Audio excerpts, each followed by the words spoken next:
I think people have already started to take a step back and consciously unplug, or as Gwyneth Paltrow says, consciously uncouple.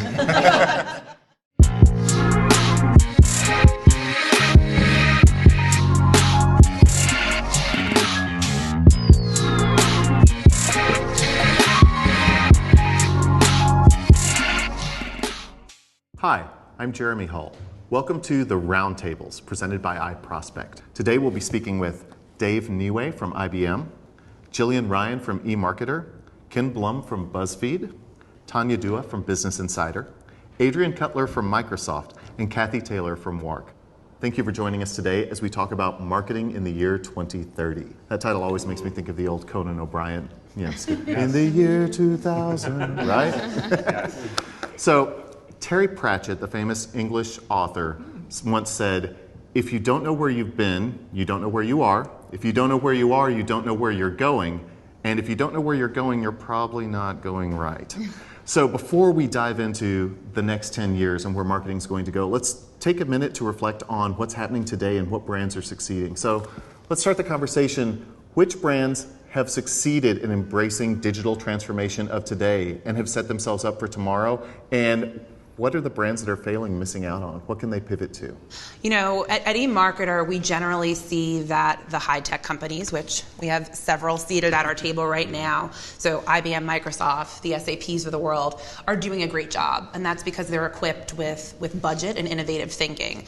The brands that aren't doing well, I will not name names. I leave that to my fellow colleagues at the table. But I think that what they can be doing is not necessarily focusing too much on the technology, which I know is important and I know we'll be talking about on this panel, but really thinking about the internal stuff that they need to take care of, the kind of backstage elements that are going to enable a digital transformation. So we think of that as people. Do we have the right skill set? Processes? Are we enabled to collaborate? Are we sharing the right information internally? And partners, who are we working with? What are our platforms? What are our agencies? What skills do they have?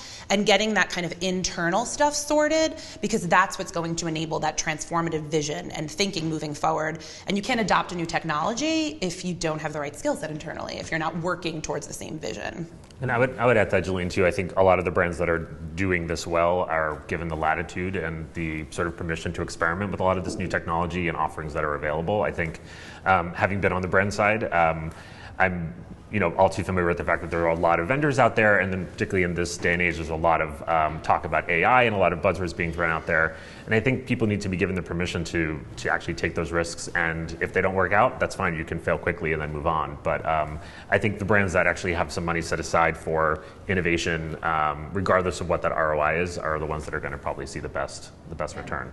And I also sort of, to me, it's sort of a baseline, metric from personally when I'm looking at the brands I like. Are you making it easy for me to do business with you? And there's a lot of like back end components to that. But as much as we all trot out Apple and Amazon, for instance, as examples of that, I just find that consumers, including myself, but just our bar keeps going higher and higher and higher for our expectation of how easy or hard it is to be able to do business with somebody. And a brand that isn't available to me 24/7 just does not win. Right. I will say, to your point, Jillian, the brands that are doing it right have the backing of the leadership.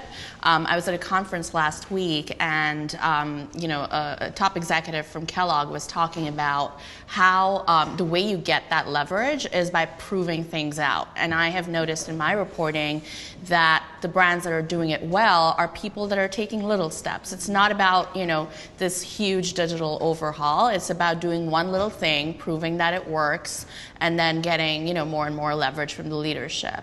I'm not afraid to name names. I cover this stuff all the time.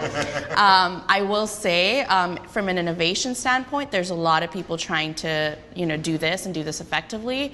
Some people are doing incubators in-house because they think it's the buzzy thing to do, not necessarily.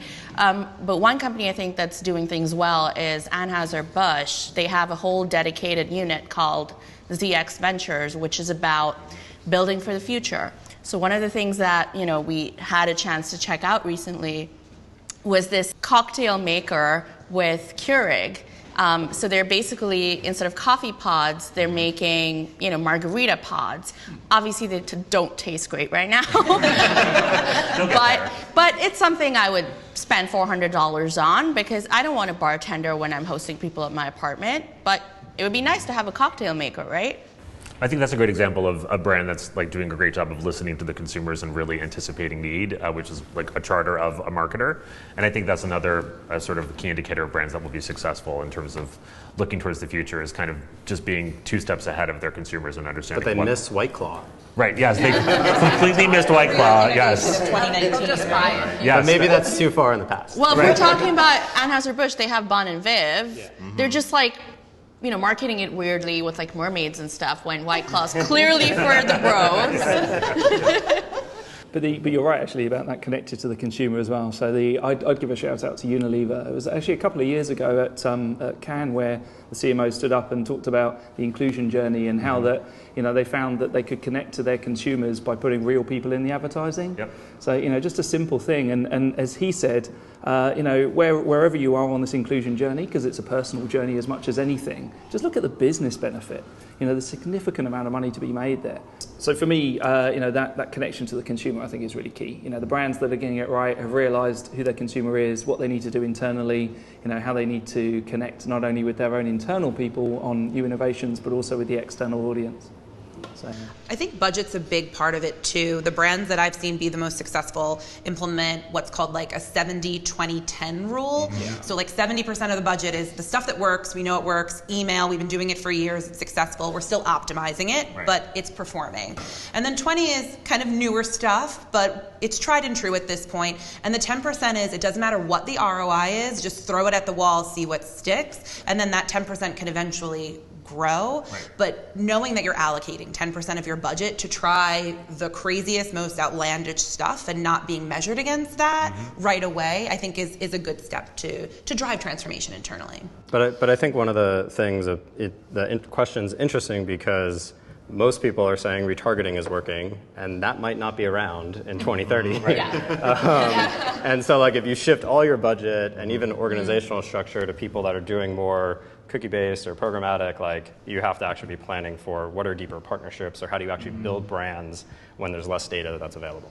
I think go ahead. No, I was going to say, I think, you bring up like a great point, Ken. I think like as we think about like what's going to happen in the next 10 years, I just spend a lot of time wondering about how we will resolve this tension between the desire for personalization and yet kind of like the rollback and sort of like conservatism around privacy and sort of regulations that are being put in place that make it harder for consumers to share information that would result in more personalized advertising. So like how does that resolve itself? Yeah. Right, it's almost like a step back.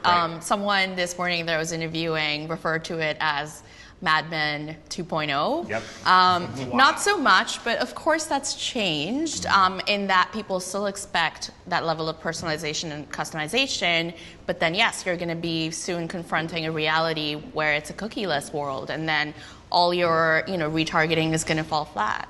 I mean, sometimes technology makes us lazy, and that's okay, and I think it's actually a good thing that this is going to be something that maybe will spark more innovation because it's not as easy a layup to get the conversion. It's also a value exchange as well, though, isn't it? I'd be willing to give more of my information based on what value I'm going to get, as long as that brand or entity that I'm engaging with is transparent about what they're really doing with that data on that value exchange. So for me, I think that's really key. Yeah, sorry. But you have to wonder where that pendulum is going to wind up, because on the other hand, maybe people will realize that there are some really good things that come with personalization, but there may be another thing that goes like, no, let's go back to mass marketing. I mean, I was watching a panel yesterday, and it was all like, we're going to have to learn how to target broadly again, and maybe you all agree with that, maybe you don't, but I think there is going to be a segment, at least of the audience, that is like kind of fine with, I don't need you to know who I am, and send me all the, serve me all the bad ads that have nothing to do with me that you want, as long as you're not, invading my privacy. I think it also has to do with, what consumer section you're targeting. So I was moderating this really interesting panel yesterday, which was tied to this Adobe study, but basically it was about what millennials expect, what boomers expect, what Gen Zers expect, what Gen Xers expect. And I had two millennials, so two 25-year-olds, three 75-year-olds, and one 50-year-old on the panel. And you could see that division in how they think, because the millennials were agreeing with what you just said, which is that it's a value exchange. We know that we're, giving up this to get something in return. And of course, the older folks were, not very keen on that. So, well, you have to think of who your consumer in 2030 is going to be. And I also think like demographics don't necessarily work. I don't know how you define that consumer, but you have to obviously keep that top of mind. I think that's a great point, Tanya, particularly when you consider that I think by around 2035, there's going to be more people that are 65 and older than there are people under 18. I think there'll be around 78 million folks that are 65 plus and around 76.7 under the age of 18. So there's just going to be more aging people as the society continues to age. People are living longer, and that's going to have a major impact on how we think about mass marketing and what that consumer base really looks like. I guess the question is, what does that 65-year-old look like in the future? Are they more comfortable? Is privacy really a concern for the consumer, or is privacy just more a benefit of the Google and Facebook of the world? And that's the thing that I think is even more challenging for advertisers to navigate. I think it gets interesting too when you think about the evolution of the cookie and the changing way that data is shared and how some of the walled gardens are going to benefit. But also the other trend I'm seeing is a lot of brands really doubling down on their own data and spending some time to curate their first-party data, to further segment it, to augment it, and even to bring other things in-house. Like there's an in-housing trend. It seems to go in waves and it affects different channels of execution, but I think we're seeing more brands with an aspiration to bring this specialism in-house. Do you think that that's a trend that's going to continue to grow, owning your own data, owning your own execution, kind of owning the advertising process start to finish? Where do you think that's going to be in 2030? Yeah, I mean, at eMarketer, we certainly see brands bringing not just programmatic and advertising in-house, but all aspects of their marketing. And I think, to your point, that is about ownership. It is about being closer to the customer. I mean, being closer to the data, which then leads to being closer to the customer. So marketers are working on that. But I think, you mentioned a pendulum swinging before. Yeah. And I think that metaphor applies to this as well. There are a lot of flexible engagement models. And when we say in-housing, that doesn't mean that a brand won't be working with an agency partner. It just means that they might take some of the capability and the capacity and bring it inside. And it also doesn't mean that they're going to have an in-house agency. It might just mean that they hire another team that's going to collaborate with their agency. So in-housing, there's a lot of gray area in what that means. But yes, at the end of the day, brands are doing that so that they could have more ownership and that they can control the money better and their customers better. To your point, Jillian, it looks like a lot of different things. There's companies that have come up that essentially help marketers just figure out what their in-housing model looks like, because no two companies have the same model. There's Oliver based out of the UK that you were mentioning, Keith Weed and Unilever, and he's a big proponent of. The other thing, though, is I think we've reached a tipping point that, yes, that's about more ownership, but there are some brands that are doing it for the wrong reasons. They're doing it because it's cheap, and that in itself is not the right motivation to do it, and they're realizing that it's way harder than they thought it would be. So I think we're going to see that, you were talking about how this happens in waves, we're actually going to see like a little bit of a downfall now that so many people, I think over 70% in the last 2 years, marketers have done some form of in-housing. But when you reach that tipping point, they'll run into problems soon enough. Yeah, and agencies are, continue. No, go on, please. I was going to say, agencies are always going to be relevant. So even if brands are in-housing programmatic right now, which was a new thing a decade ago, there's going to be the thing in 2030 that they're not going to understand that they'll need to lean on their partners for. Yeah. And you can't talk about 2030 without talking about AI. And if we're talking about that in-housing and what that really means, PwC did some analysis recently that I thought was quite fascinating. That they found out that by 2030, there's going to be sort of $15.7 trillion of additional revenue generated globally, and actually 6.6 trillion of that will be through in-house sort of automation tools and how brands are using and utilizing things. And by 2030, they're thinking that it's more sort of like the hours of workforce is 50-50 between hours of people and hours of robots or AI working, which is fascinating. I mean, talk about amplifying human ingenuity, that really frees us up to think about these different things.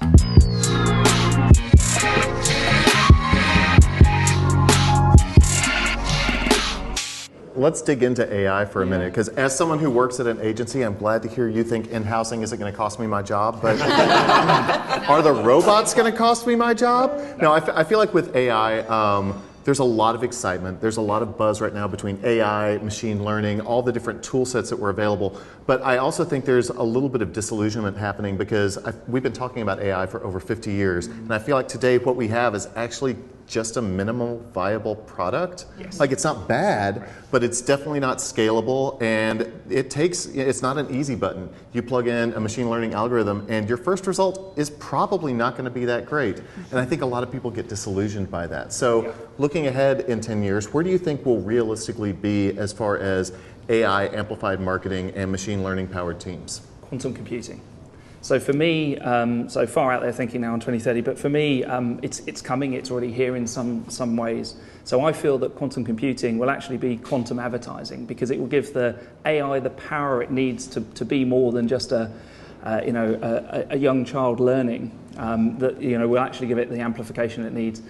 So I look at it in the way of imagine like some of the cognitive AIs that exist today. They can look at your video assets and tell you what's going on with that video asset. They can look at your images and tell you what's going on there. There's a person that they're happy, they're in a park. Then you overlay like performance data, and in theory you can then figure out what the perfect creative is for that brand. But it's based on the creative assets it has. And the AI would take a lot of learning to be able to understand about our own human failings. So if there's already unconscious bias built into that video asset, all you're doing is creating more assets that the data says is good, but is actually a failing of our own humanity. And if you're not deliberately including, it's called unconscious for a reason, you exclude. So actually, my hope and vision for this is that with quantum advertising, we would be able to give these AIs, these cognitive AIs, the power to sort of correct our own human failings and be able to create advertising that is better and more inclusive than it is today. So it'll be a lot more than those annoying messenger chat bots. Yeah, exactly. I sincerely hope so. Yeah.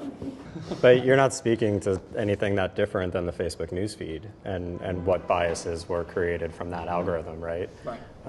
And so I just think like it's tonality and what is happening in the world that AI is missing, but that's why you need humans to be massaging that and being a layer in between. Hence all our jobs are safe. Exactly. They're all safe. The humans are safe.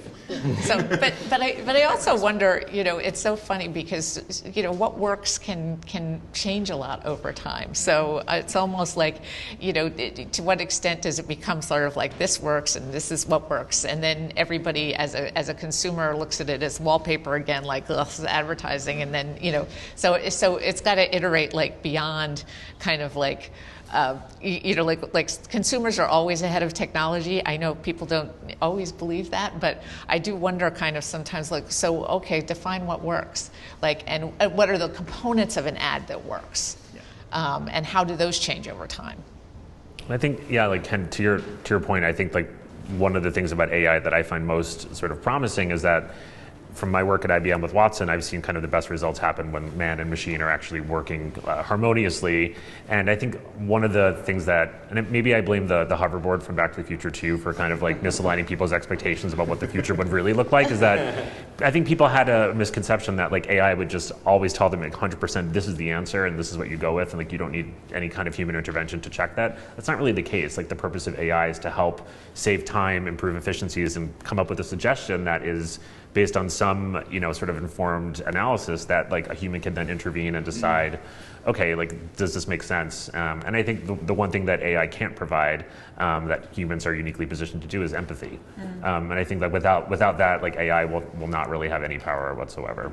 So I think that dependency on some sort of human interaction will persist, I think, definitely through 2030 and beyond. Whether it's IBM, Microsoft, or any of the others, I think we all have a responsibility here to build it the right way. Yeah. That it does amplify us as humans, that it does do good. So I think we have an accountability on that. And how do you think that's going to happen? Because every time there's some sort of an alliance in marketing and media, it kind of falls flat.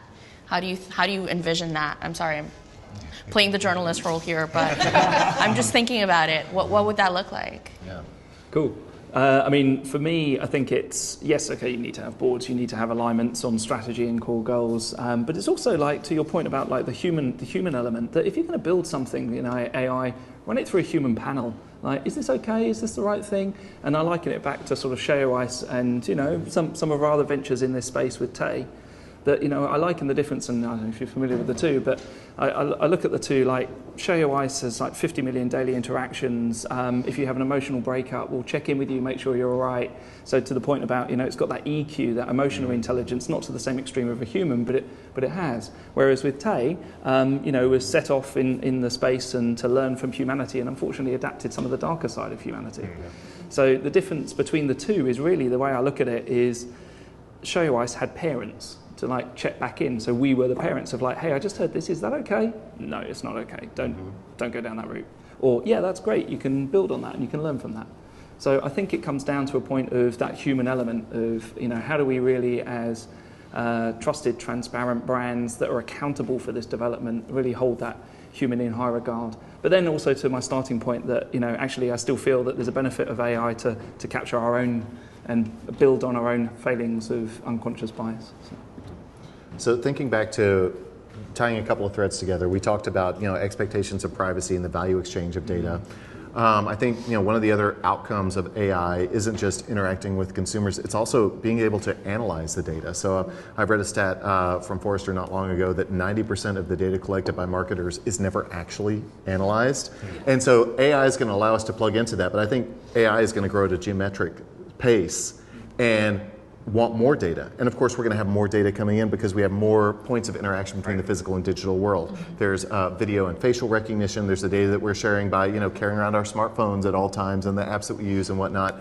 So how do you see the value exchange playing out 10 years from now with the customers of that age and all the data they're putting out finally matched with the capability of AI to analyze that data and deliver personalization?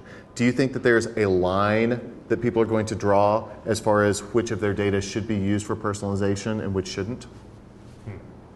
I definitely think that, you know, lines will be drawn. And, you know, as much as I love the digital world, and I think most of us do, you know, what's been really interesting, you know, with the past 5 years or so is sort of the great realization on the parts of consumers about all the data we're putting out there, to a certain extent, how it's being used. And, you know, getting back to the pendulum, you know, it could swing a couple of different ways, you know, by the time we get to 2030. But I think people are going to really kind of demand that, you know, certain sort of like walls be put up in their own lives around, you know, not just data, but also devices in general. I mean, there's been a number of studies now about, you know, the so-called like techlash. But you know, the thing is that, you know, all the technologies that have come before have kind of put us in a similar place where, you know, it's out there, and it to a certain extent gets like with the mobile phone, like people didn't really realize what that was going to do to our day-to-day lives.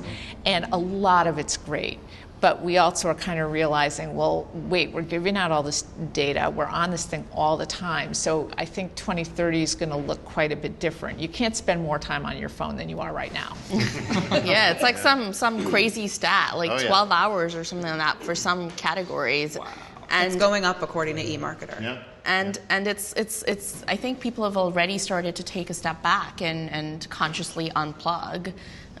Or as Gwyneth Paltrow says, consciously uncouple.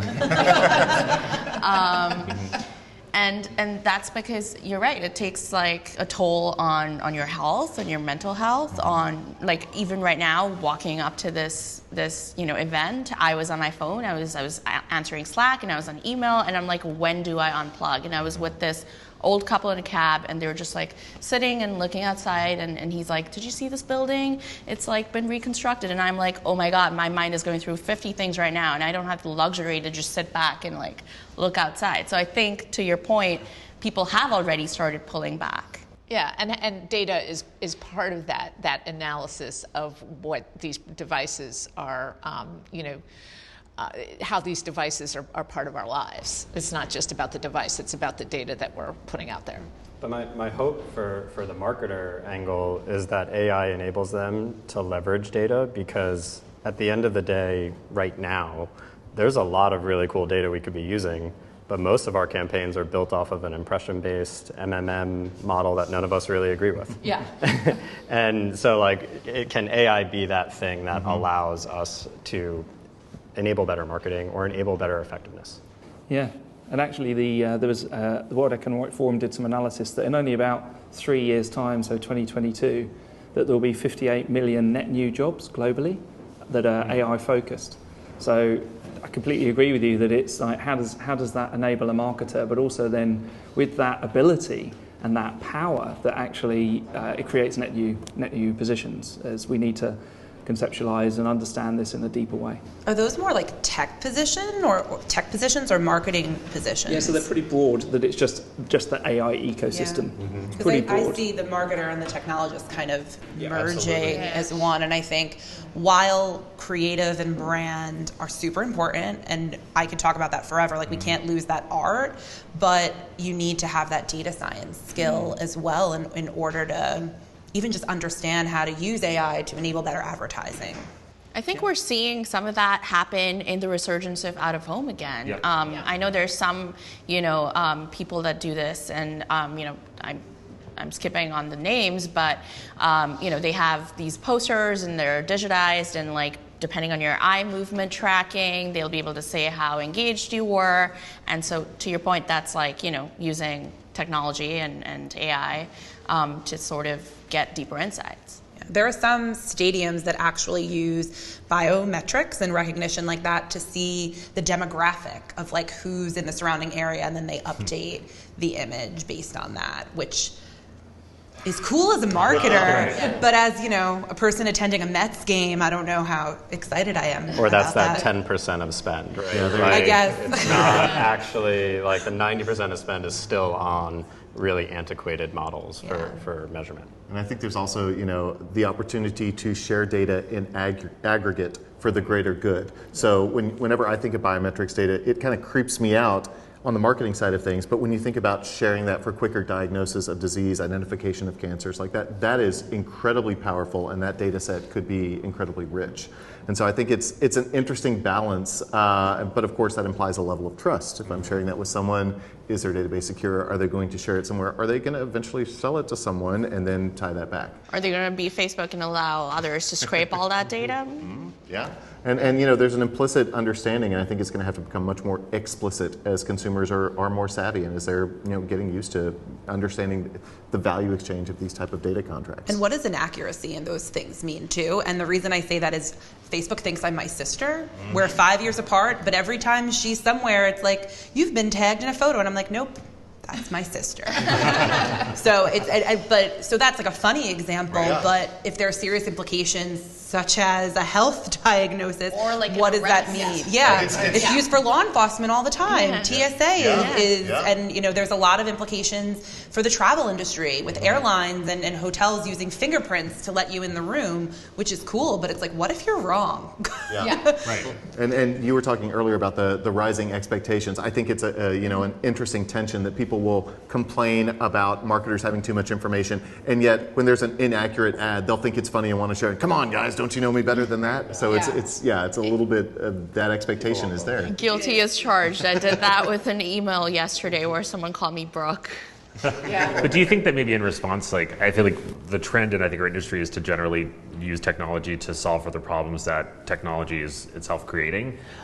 So I kind of wonder, and you start to see some of this with the interest in paper ballots as an example, but sort of a return to analog kind of as a general industry trend. I think that's a potential thing that we could see in the next 11 years or so as people look for sort of cleaner ways to attribute and sort of more data privacy. I think some of those analog methods printed campaigns, sort of direct mail might see an increase in popularity. That'll become your 10% right there. Yeah. No, it reminds me How of- does direct mail work? Right. No, And it reminds does me work. of 10 years ago, there was a trend where you go out to dinner with your friends and everyone puts their phone in the center of the table face down. Right. And the first person who picks up the phone has to pick up the check. And that worked well 10 years ago, but now you've got your watch connected, you've got all these other things, you got your earbuds. Right. I mean, in 10 years, you'll probably have a contact lens that has that information. So more connectivity, I think, just creates more opportunities for distraction. Which was already shown in, what's that show? Westworld? No, Yes. not Westworld. Well, No, the other one. What's the other one? Oh my God. Black Mirror. Black Mirror. Well, no, I think maybe I'm like drinking the Kool-Aid too much, but I think in the best case scenario, AI, if it's designed in the right way, could actually be geared to actually help us save time in finding those efficiencies that actually let us disconnect more and spend more time with, like, say, our families or people that we haven't talked to forever because we're so hyper-connected. And I think that if like AI systems are designed the right way and to really sort of complement the sort of man and machine sort of paradigm, then I think we could actually see some real benefit in terms of actually allowing us to disconnect. So we need technology to help us disconnect from technology. Yes. Technology solving the problems technology creates. Here we are okay, again. Here we go. Exactly. But I think it's about finding the right signals around that are utility. So we think a lot about affiliate deals is not about, you know, driving more shopping. It's about somebody getting something that they wanted like the next day. Yeah. And that's a real human signal that we can actually make more content. And I just think that's the tipping point of we're not going to be making content for views and eyeballs or to like show another ad to somebody. It's going to be about getting them to actually do something different. To actually take action rather than just passively receive. Which you like normally would not have seen that happen, right? Because technology now allows us to see what people have purchased and how they purchased it, we can optimize how we're actually making that content. So how do you think purchasing and commerce are going to be different in 10 years? We've already got this, you know, almost unbelievable expectation of short shipping times, of the ability to buy anything you want right that moment on your phone, of algorithms that predict what you're going to buy next. We've got subscription services so you can make a purchase and never have to think about that product again for the rest of your life. It'll just keep coming to you. What is commerce going to look like, and commerce and fulfillment and the relationship between brands and consumers in 10 years? Is that the Amazon Go store? That's a pretty good blueprint, I would say. I personally hate shopping, especially for clothes. I know exactly what I want, and I know exactly where to go, and I get the right recommendations there, ASOS. But the Amazon Go store, if in case I need to pick up something when I'm heading for, you know, out of town for a flight, and I have 2 seconds or whatever, okay, 2 minutes, I go to an Amazon Go store or something along those lines where I know exactly where what is, and I just get it and scan it myself and go. But the scanning technology, as we all know, sucks right now. So, of course, there need to be technological developments backing that as well. I think it's about removing barriers for consumers, whether that's in a brick and mortar execution that Tanya just spoke about, or even online. So, for example, I think about the sharing economy being such a huge part of D2Cs. It's really disrupting retail in general. For example, this shirt is rented. I do not own it. I've been using a subscription service for the last 4 years to get clothes delivered to my door. And more consumers, I think, are going down that path. You don't want to have to go to a store and try to find something, just have it come to you. I think that has implications in retail as well, and the kind of old inventory-led retailers that are brick and mortar need to take account that that's happening in online commerce and figure out how they create in-store experiences that are not only frictionless, but are experiential or entertaining. So like a showroom or like a pop-up, those are the things that are happening in the physical world that I think reflect the shifts that are happening online. And those that aren't taking that into account, you can see are already going bust. So the retail apocalypse is real. Yeah, absolutely. And you know, I think it was the New York Department of Transportation just released a study that said New Yorkers, on average, 45% of New Yorkers get something delivered once per week. So they've incorporated that into their. There you go. No, it makes it easy. It used to having a large availability of product in store that you could get in that moment. That used to be a differentiator. That isn't anymore. It's almost like, you know, too much choice. Just give me what I want. And by the way, you should know what I want because we've had that value exchange. Yeah. Also, free 2-day shipping is table stakes now. Yeah. Like 1-day shipping is where it's at. Yeah, exactly. It's like I want it now. Well, I recently had to read a bunch of marketing books, and this one that blew me away that kind of gets to all this is this book called Disrupting, the Customer Value Chain, and it's written by a Harvard professor, Thales Teixeira. I don't know if I said that right. Anyway, the premise of the book is that we've had this customer value chain forever, and what all of these new verticals are doing is stripping out other parts of the chain that used to lead you to go to the store to buy your shirt. And it's kind of unifies like all of these verticals that we've seen, from Uber to Stitch Fix, to Blue Apron. And the more you look at all these new businesses, the more like I'm like, well, this actually applies to so many different things, because you may not have time to go to the store, you may not like going to the grocery store to buy things, but you may like to cook. So we'll just focus on cooking. And you can see that obviously happening now, and that will probably become more and more refined going forward. I think that's interesting, giving people the choice of which things that they do find value in and which ones that they just want to set aside and table. So we've covered a lot of topics here. Wanted to wrap up by, we've talked a lot about what we think will happen, and some of that's been good, some of that has been I want to move toward a more hopeful close. So let's go around and let's talk about what you hope will be the reality for marketing in 2030. What technologies or activations, like where should we be aiming for and aspiring to?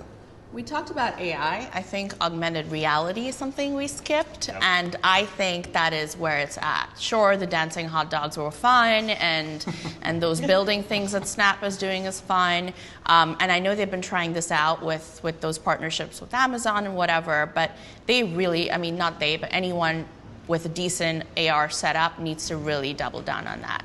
If I see the shirt and I like it, Jillian, I want to be able to take that screenshot, order it right away. And that's AR working in real time for you. Yeah, Tanya, I think you're totally right. I think particularly with your previous point about what's going on with retail, and we're seeing kind of like the, not demise of retail, but definitely sort of a dip down in the sort of prevalence. It just puts a lot more pressure on brands to create sort of a brand experience using other channels. And I think that the use of AR is a really smart way to actually like bring to life an actual product that sort of looks as close to physical as possible, so you can actually kind of touch, see, feel what it would look like in your apartment, as an example. But I feel like that's the technology that I think could really bridge and sort of fill the void that is left by retail sort of being in decline. And bridging on that, I mean, I think at eMarketer, we're really excited about 5G and what the implications of that technology can be. And I think that'll enable some very cool AR executions, a lot better video ads. We're a long way from that. I think that there's a lot of hype right now about it, and all the telecom companies are like 5G evolution, but we're a couple of years away. But down the road, I think that there's some great things that marketers are going to be able to do with the lower latency and the more efficient networks, for sure. Yeah, my hope is that pendulum does swing back as we get disrupted around things being the way they are today, which is pretty low-hanging fruit and easy. How do we get into more direct partnerships and more understanding of what the consumer really wants? That's all enabled by technology, but I think the piece that's missing is, as it's really easy, do we give up on that piece?